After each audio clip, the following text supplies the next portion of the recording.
এতদিন দীর্ঘ 17 বছর যারা সেই নেতাকে সামনে রেখে যারা রাজনীতি করে গেছে, তো সেই রাজনৈতিক দলটি যেহেতু জাতীয়ভাবে এবং যে জনগণের ম্যান্ডেটে সে তাদের পতন হয়েছে এবং যত সময় এবং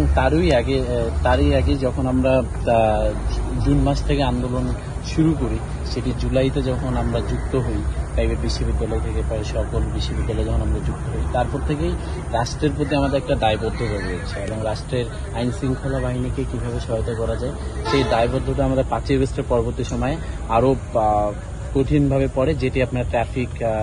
ট্রাফিক কন্ট্রোলিং এর মাধ্যমেই দেখেছেন। এরপর পরবর্তী সময় আমরা রাষ্ট্রের আইন শৃঙ্খলা বাহিনী যেহেতু এখানে প্রত্যেক বছরই আগস্ট মাস ঘিরে অনেক রকমের মানে সেনা বিভিন্ন রকমের আইন শৃঙ্খলা বিঘ্নর মতো ঘটনা ঘটতে পারে এবং ষড়যন্ত্র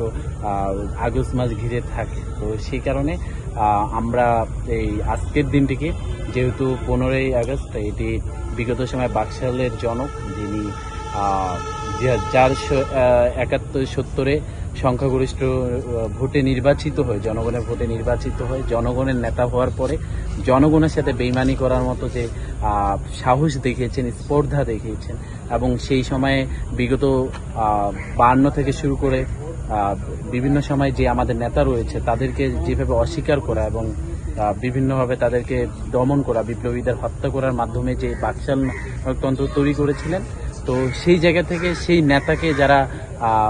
এই এতদিন দীর্ঘ 17 বছর যারা সেই নেতাকে সামনে রেখে যারা রাজনীতি করে গেছে, তো সেই রাজনৈতিক দলটি যেহেতু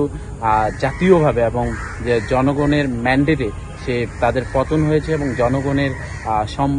একবারে রাজপথে শক্ত হাতে দমন করে, তারই আপনারা দেখেছেন যে এখানে বিলুপ্তিপ্রায় একটি বাসভবন, সেই বাসভবনকে একবারে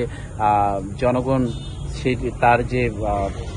তার যে প্রতিবাদের ভাষা, সেই প্রতিবাদের ভাষায় তাকে একবার নিশ্চিহ্ন করে দিয়েছে। সেই সংগঠনের আমরা চাই না যেতে কোনোভাবে সেই সংগঠন আবার তার শোক দিবসের মায়া মাতমে ভেসে উঠুক। তো সেই কারণেই আর কি এই যে রাত্রে আসা, এবং আমরা জানি যে আইন শৃঙ্খলা বাহিনী সাথে আমাদেরকে সহায়তা করাটা আমরা মনে করছি যে আমাদের নৈতিক দায়িত্ব এবং সেই দায়বদ্ধতা থেকে। আচ্ছা ভাই, আপনি বঙ্গবন্ধু মারা যাওয়ার পর